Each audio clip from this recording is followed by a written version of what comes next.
And welcome back.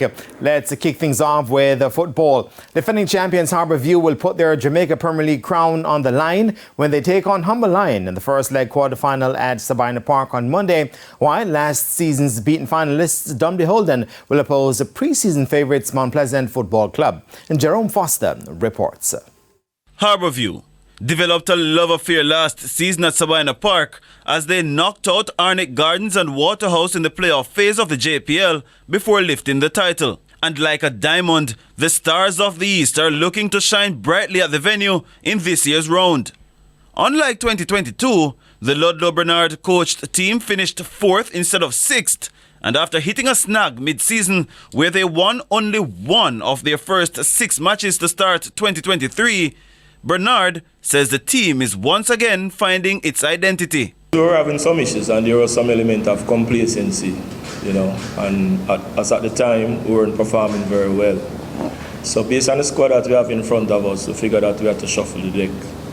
Fortunately for us it worked, and of course some of those very players that were displaced originally, they found themselves back and performing even better. Despite boasting the meanest defense, Humble Lion have only scored 27 times to date and face a team that got the better of them twice this season via 1-0 margin. The Effortville-based club is in the knockout round for the first time in 5 seasons.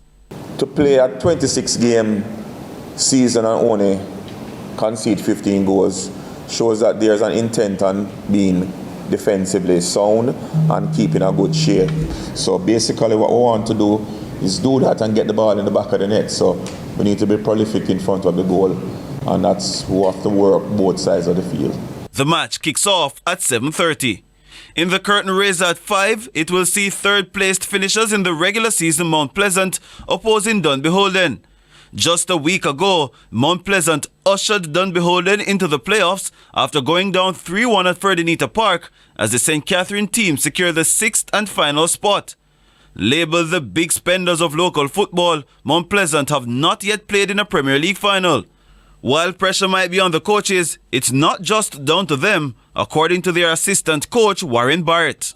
Players deliver titles, not coaches in most senses. You can make changes or tweak your formation, etc. But at the end of the day, the players have to go out and execute on match day. But we're not under any pressure to deliver. Pressure or not, last season's beaten finalists Dunbeholden are fully aware of what is needed. Very tricky team, and they use the ball very, very well. So again, it goes back to how you manage overloads with them. How quick you're willing to move and close spaces, how you manage your 1v1s with them, the rotation of players, how good are you as a team in stopping and keeping keen eyes on the rotation. And I think once you can get that done and then concentrate for long periods with them, then you're going to be in business. Jerome Foster, TVJ Sports.